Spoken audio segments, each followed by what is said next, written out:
Merci d'être sur Canal 3, c'est la page entretien à présent et je vous l'annonçais au début de cette émission. Nous sommes aujourd'hui avec l'un des candidats à la présidentielle de cette année, la présidentielle du 29 novembre 2015 et il s'agit de M. Victorien Tougouma, candidat à la présidentielle, candidat du Mouvement africain des peuples MAP. Bienvenue M. Tougouma. Bonsoir et merci pour votre invitation. Merci d'être présent pour parler de cette campagne, de votre candidature.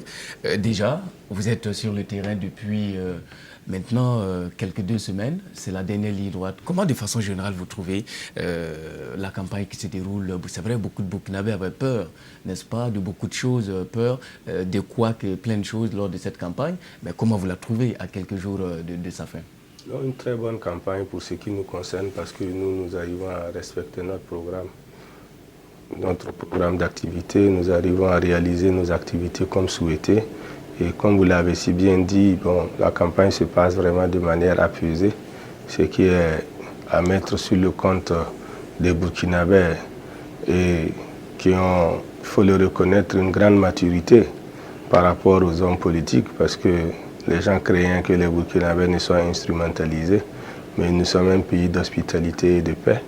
Et les Burkinabés sont en train de le démontrer parce que là où nous partons, l'accueil est chaleureux et même des candidats qui se croisent, mais on se salue et l'ambiance est bonne.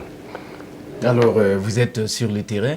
C'est vrai qu'en marge de cette campagne présidentielle, qui est une première candidature pour vous, une première expérience, vous êtes en contact direct avec les Burkinabés dans toutes les contrées de notre pays. Comment est-ce que vous trouvez votre peuple? Comment est-ce que vous trouvez les Burkinabés dans le fin fond de ce pays-là? C'est quel type de peuple nous avons? Nous avons un peuple valeureux malgré le chômage massif des jeunes, la misère des personnes âgées, la souffrance des femmes. Quand vous rentrez dans les villages, vous comprenez ce que ça veut dire l'intégrité et la dignité. C'est des gens, malgré la pauvreté, qui vous accueillent avec beaucoup d'hospitalité et de chaleur, qui vous donnent un peu de voir que ce qui est important dans la vie, c'est l'être humain. Ce ne sont pas les richesses matérielles. Il faut qu'on se ressource vraiment. Beaucoup d'hommes politiques, s'ils ont conduit ce pays au chaos, c'est parce qu'ils ont été déconnectés de la réalité. Et s'ils faisaient vraiment la campagne régulièrement, je pense qu'ils allaient être beaucoup plus réalistes et beaucoup plus au service du pays. Donc nous, si nous sommes élus, nous avons dit que nous allons être régulièrement en contact avec ce peuple burkinabé-là, parce que c'est la première richesse de notre pays. C'est un peuple travailleur. Ce qui a manqué, c'est le leadership. Nous avons ce leadership-là pour conduire ce peuple au développement. Et puis, parlant de contact avec les populations, vous avez initié une caravane, n'est-ce pas, qui vous suit, qui rencontre les populations. On l'a vu dans la ville de Ouagadougou, par exemple, vous avec vos militants. Dites-nous quel est l'objectif et puis si finalement, ce sont des choses qui marchent pour une campagne présidentielle. Non, l'objectif, c'est de faire comprendre aux citoyens burkinabés qui, pendant 30 années et beaucoup plus, a cru que le pouvoir appartenait à une certaine élite, de comprendre qu'en démocratie, ce n'est pas le cas. Le pouvoir appartient aux citoyens. Et si le pouvoir appartient aux citoyens, tout candidat doit aller en contact avec ce citoyen-là pour non seulement expliquer son programme, mais demander ce pouvoir aux citoyens, prêter ce pouvoir pour être au service de ces citoyens. Donc c'est ce que nous faisons. Et le sens même de la campagne, c'est de rentrer dans les profondeurs du pays, être en contact avec les gens, connaître aussi leurs problèmes pour qu'une fois arrivés à Koussiam, nous soyons à leur service. Et nous sommes très satisfaits parce que c'est la première fois que ça se passe. Généralement, les gens organisent de grands meetings à coût médiatique, en mettant de l'argent pour abattre les gens à travers des transports en commun, des motivations en dessous des tables. Mais nous, en partant vers les citoyens, ils sont étonnés de voir que les candidats lui-même rentrent dans un marché, un yard, s'arrêtent au bord d'une route et les fait comprendre que le Burkina, c'est vous. Le Burkina de demain, c'est vous. Et c'est ensemble qu'on va bâtir ce Burkina-là. Donc les gens sont très très contents. Et il me revient même que beaucoup de candidats sont en train d'emprunter l'initiative de la caravane. C'est pour dire que nous avons raison de dire que, quels que soient les résultats, le MAP est sûr de gagner la bataille des idées parce que nous sommes jeunes, nous sommes innovants. Et c'est ce dont le Burkina a besoin. Le Burkina Faso a besoin. Vous rencontrez les Burkinabés. Vous avez un programme que vous leur proposez. Il y a des échanges. Vous leur dites vos témoins. Parlons de vous, parce que vous êtes certainement la solution pour eux pour ces 5 ans à venir. Et on va parler de ce que justement vous leur proposez.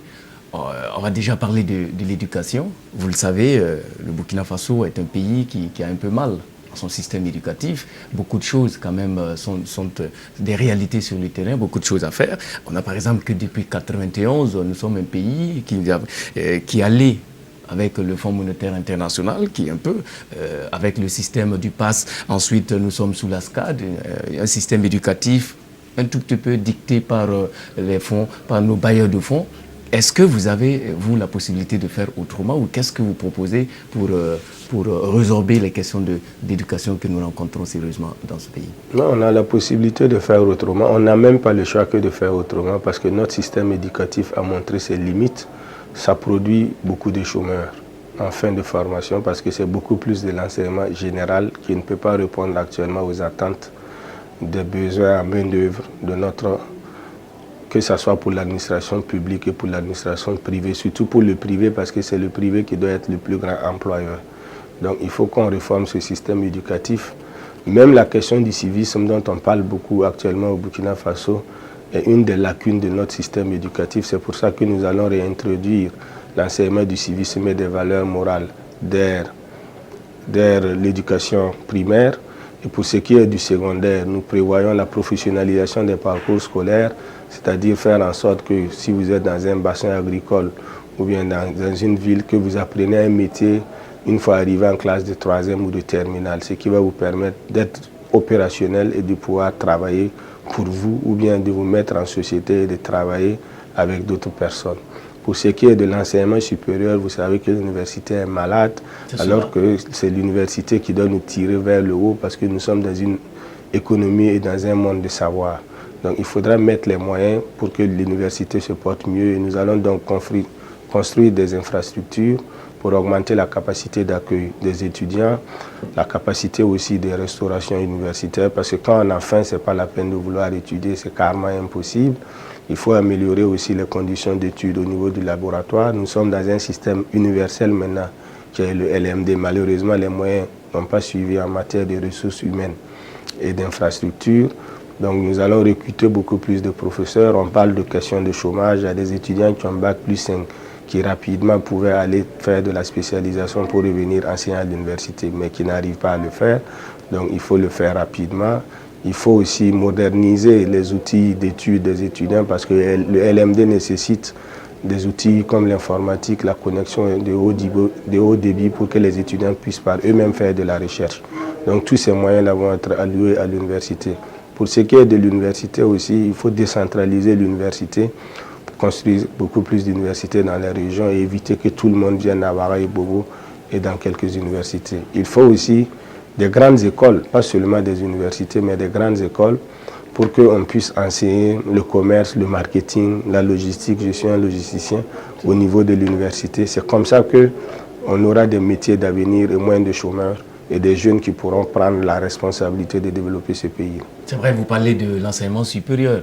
Et quand il y a eu les états généraux des enseignements supérieurs il n'y a pas très longtemps, on se pose finalement la question, c'est qu'il faut véritablement, pour donner ce déclic-là au niveau de l'enseignement supérieur. Quand on jette un coup d'œil sur les chiffres, les statistiques, c'est un peu alarmant. 2011-2012, un ratio d'étudiants 4 fois supérieur à la normale selon l'UNESCO. 111 étudiants pour un enseignant. Donc c'est assez énorme. De façon concrète, qu'est-ce que vous proposez ou bien comment ce changement va se faire pour réussir, n'est-ce pas, de façon réelle à opérer un changement dans le niveau éducatif supérieur?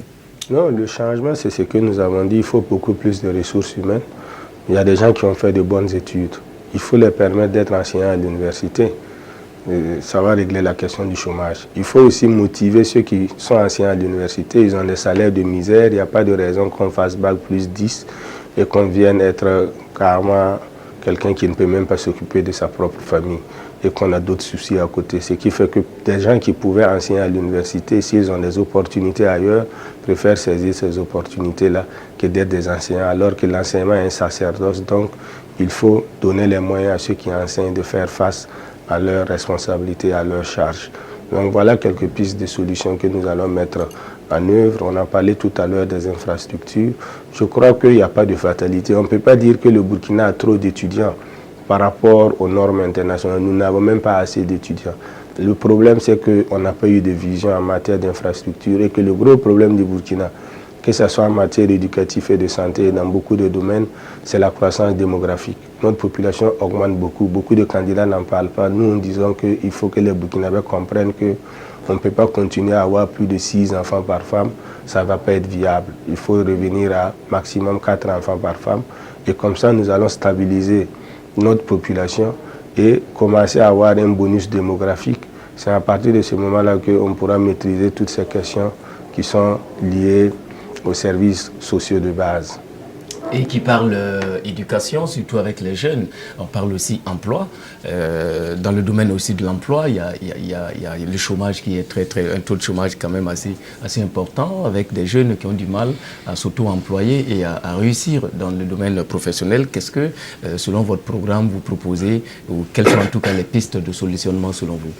Non, les pistes de solution, c'est que d'abord, il faut créer un environnement de compétition saine. Beaucoup de jeunes peuvent s'auto-employer, peuvent réussir à condition que l'environnement même des affaires soit sain. Mais si déjà la compétition est faussée dès le départ et que celui qui a même le potentiel croit qu'il faut qu'il soit fils de ministre ou que son cousin doit avoir un tel poste pour réussir, il n'a pas d'initiative.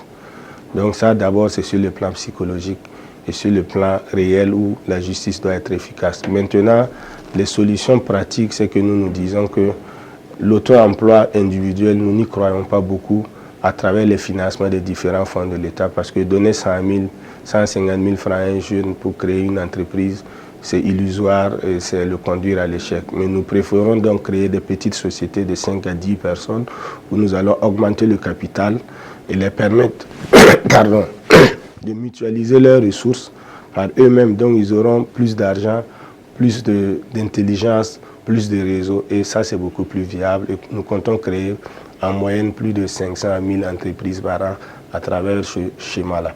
Nous comptons aussi créer des centres incubateurs. On a parlé tout à l'heure d'étudiants. Si nous prenons le bâtiment de Canal 3 qui fait peut-être 40 ou 50 bureaux, on peut prendre des bâtiments comme ça, installer dans chaque bureau des jeunes entrepreneurs qui ont vraiment des projets innovants. Et ces jeunes entrepreneurs-là, parce qu'ils sont dans la communication, sont des journalistes, ils sont de la comptabilité et du marketing ou dans d'autres secteurs d'activité, étant dans le même bâtiment, ils vont avoir moins de coûts en matière de location, d'électricité, d'énergie et de coursier. Donc, ils pourront travailler à échanger en même temps leur synergie d'activité parce que ils bouillonnent entre eux, c'est l'esprit de l'incubateur et leur entreprise va fleurir. C'est comme ça que les États-Unis, le Maroc ont pu mettre en place des gens qui créent actuellement des logiciels, des idées nouvelles qui peuvent vendre à travers le monde. Donc ça aussi, nous comptons créer 500 entreprises, 10 incubateurs au moins par an dans les différentes villes comme Ouagadougou et Bobo.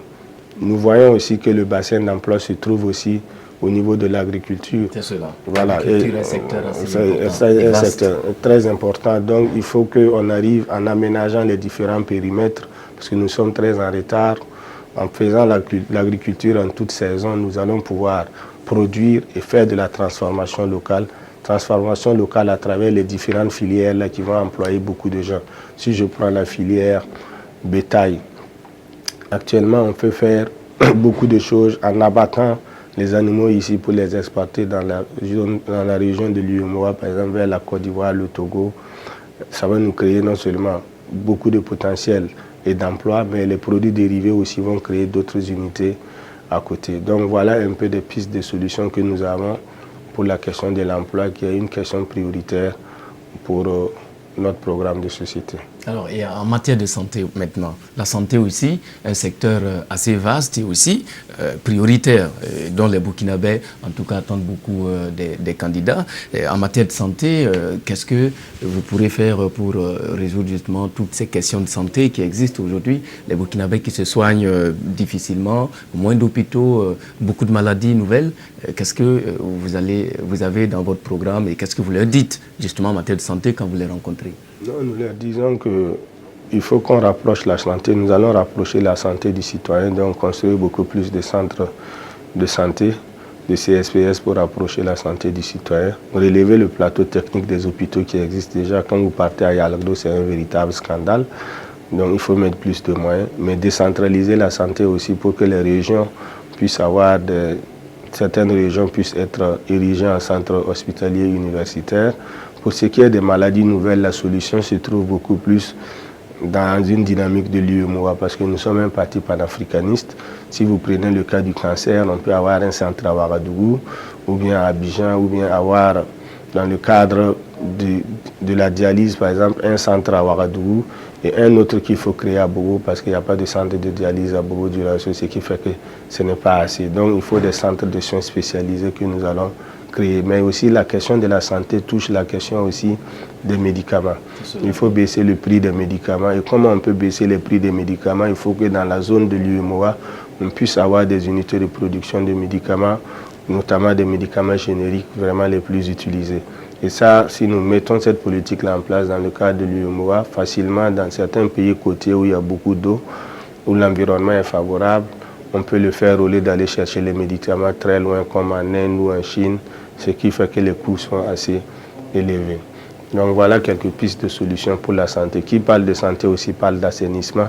Et nous allons relever le taux d'assainissement qui est très bas en ville et qui est complètement inexistant dans les villages pour qu'on évite des maladies diarrhéiques qui sont les maladies les plus nombreuses. Il faut aussi essayer de lutter farouchement contre le paludisme parce que la plupart des décès et des maladies qui engorgent nos hôpitaux, c'est lié essentiellement au paludisme.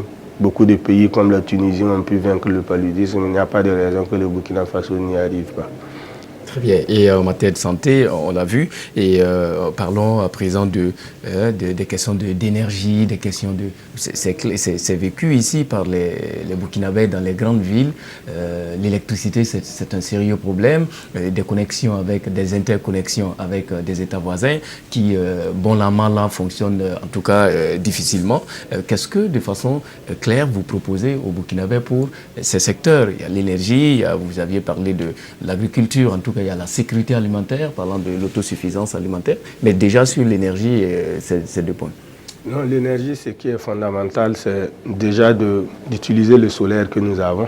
Parce que le Burkina, c'est vrai, on a quelques cours d'eau, mais on n'a pas cette capacité hydroélectrique. Mais le solaire, on en a assez. Maintenant, qu'est-ce qu'on peut faire dans le domaine du solaire? C'est de construire des centrales solaires. Nous voulons passer à une capacité de 300 MW de centrales solaires. Mais des centrales solaires qui seront déconcentrées. Il ne faudrait pas les centraliser à Ouagadougou ou à Bobo seulement parce que le transport aussi de l'énergie fait perdre de l'énergie et quand il y a des ruptures, ça crée des délestages. Nous avons vu avec les interconnexions, parfois il y a l'énergie qui est disponible, mais parce qu'il y a un pylône qui tombe, on a des problèmes. Donc il faut décentraliser la construction de ces centrales-là dans les grandes régions pour que rapidement on puisse augmenter la capacité énergétique.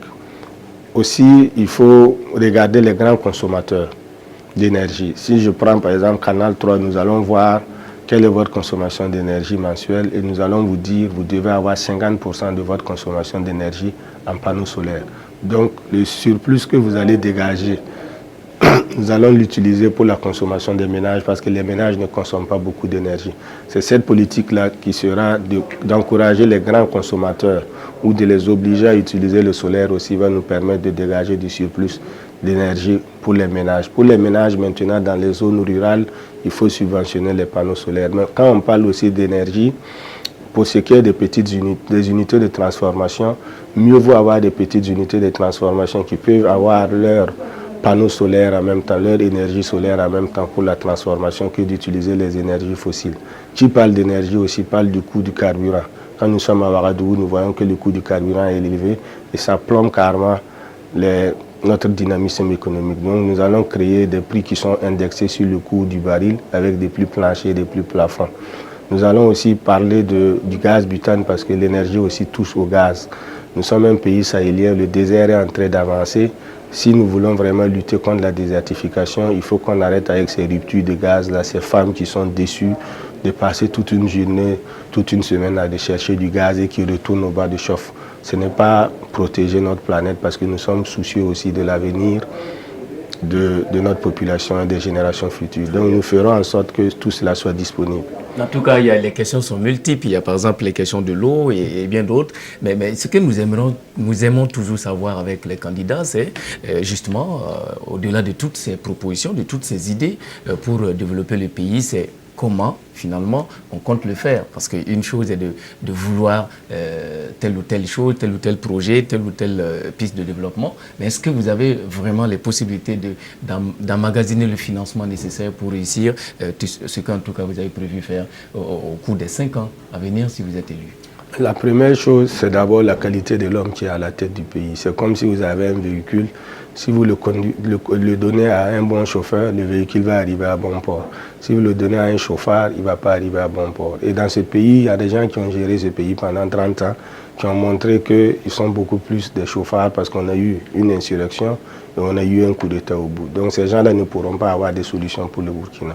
Donc nous disons que nous avons la qualité de construire le Burkina vers notre avenir. Si on a un homme sérieux, on crée de la confiance. C'est à partir de la confiance que les investisseurs viennent. Quand vous voyez les différentes bourses, que ce soit Tokyo, New York, qui fonctionnent, il y a des gens qui ont de l'argent à travers le monde et qui cherchent là où ils peuvent mettre leur argent pour avoir une plus-value. Ce n'est pas pour rien qu'on a des gens qui investissent dans les mines et dans d'autres secteurs au Burkina Faso comme le coton et l'or. Donc il faut créer une confiance pour que les gens ne se disent pas que quand on vient dans un pays, il y a une collision entre le milieu des affaires et le milieu politique. Donc il faut assainir tout ce milieu des affaires-là et ce milieu politique pour qu'il n'y ait pas d'impunité, qu'il y ait une justice transparente. À partir de ce moment, on va avoir, à travers tout ce que nous avons mis comme mécanisme, tout à l'heure nous avons proposé des solutions en matière d'agriculture, maîtriser l'eau, faire de l'irrigation, faire de la transformation, on va faire de la croissance économique. Une fois qu'on a de la croissance économique, ça veut dire qu'on crée de la richesse. Nous disons à partir de 2016, par exemple 7% et une croissance à 2 chiffres après. On aura aussi le partenariat public-privé, par exemple dans le cadre du solaire. On aura aussi la lutte contre la corruption et les fraudes qui remontent à plus de 200 milliards qui pourront être injectés dans le domaine de la santé et de l'éducation. Nous aurons aussi un emprunt obligataire de 200 milliards seulement parce que nous n'avons pas envie d'endetter les générations futures. Nous aurons aussi la réduction du train de vie de l'État, baisse des salaires du président, des chefs d'institution, du ministre, et ministres qui touchent un salaire de 6 mois après l'arrêt de leur fonction, tout cela sera arrêté. Donc si nous baissons le train de vie de l'État, nous allons engager des ressources supplémentaires. Nous disons aussi que nous allons mettre dans la qualité, dans le fonctionnement de l'administration. Toutes les administrations doivent avoir au moins une certification des normes ISO pour qu'on sache que la gestion est bien faite. Donc le financement existe, c'est la qualité des hommes qui peuvent aller les chercher. Et en ce moment-là, nous pensons que nous avons cette qualité-là pour aller créer cette confiance et aller chercher cet argent, que ce soit l'épargne des Burkinabés, parce qu'il y a l'actionnariat populaire aussi, il y a des Burkinabés qui sont assez riches, qui peuvent investir pour le développement du Burkina. Et comme nous sommes panafricanistes aussi, si l'UEMOA devient le même pays avec 150 millions d'habitants, vous imaginez que dans cette zone UEMOA-là seulement, on peut élever, on peut en tout cas avoir assez de fonds pour financer les différents projets dont nous parlons. Alors nous sommes pratiquement au terme de cette émission, mais parlant de tout cela ne peut être une réalité que si vous avez un pays qui vit en paix, dans une cohésion sociale assez importante, alors justement, quelles sont vos possibilités, qu'est-ce que vous avez prévu pour réunir les Burkinabés autour d'une même table?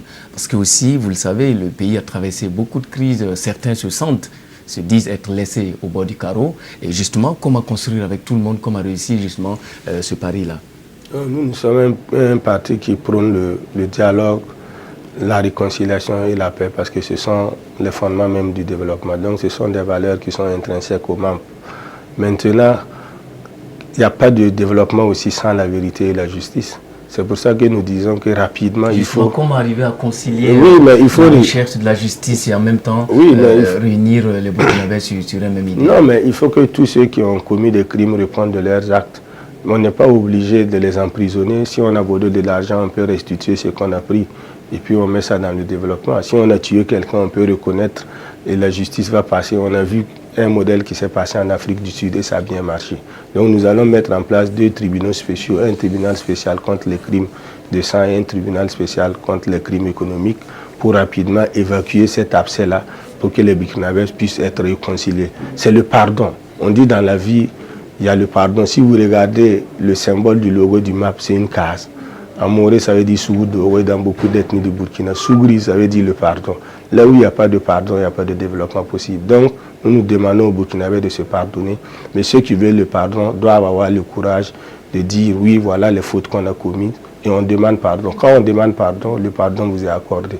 Donc nous n'avons pas de problème à pouvoir réconcilier les Burkinabés parce que c'est la raison même d'être de notre parti politique. Très bien. Merci d'être passé, M. Tougma. Et peut-être avant de vous laisser partir, on va vous demander de regarder cette caméra. Vous vous adressez aux Burkinabés. Dites-leur pourquoi vous aimeriez qu'ils vous votent, vous, et non un autre candidat. Non, je veux qu'ils me votent parce que nous l'avons évoqué tout à l'heure, c'est des valeurs de pardon, de développement de notre pays, mais c'est aussi renouveler la classe politique parce qu'il faut une alternance générationnelle dans ce pays. Il y en a qui ont fait ce qu'ils ont pu, malheureusement on a vu les résultats. Aujourd'hui il faut des jeunes dynamiques pour porter un nouvel élan, un nouvel espoir pour notre Burkina Faso. Je pense que parmi les jeunes qui sont candidats, j'ai le leadership nécessaire. Ayant géré des associations internationales, étant moi-même un acteur du secteur privé avec des entreprises qui marchent, j'ai ce leadership-là pour conduire le Burkina vers le développement. Donc, et je viens de démontrer à travers notre entretien qu'on a des idées, on a des solutions. Donc, qu'est-ce que les Burkinabés peuvent faire? Ils ont le choix entre continuer avec les dignitaires de l'ancien régime ou de choisir une nouvelle classe politique, c'est-à-dire Victorien Tougma, pour le 29 novembre, et nous sommes convaincus que nous serons au service des Burkinabés. Donc, votez Victorien Tougma. Merci, M. Tougma. Merci d'être passé sur ce plateau. Je rappelle que M. Victorien Tougma est candidat à la présidentielle. Il est candidat du Mouvement africain des peuples, le MAP. C'est la fin de cet entretien. Une fois de plus, je m'excuse pour cette voix un peu rouillée, mais j'espère qu'on s'est bien entendu. Merci de votre confiance. Bonne suite de programme sur Canal 3. Au revoir.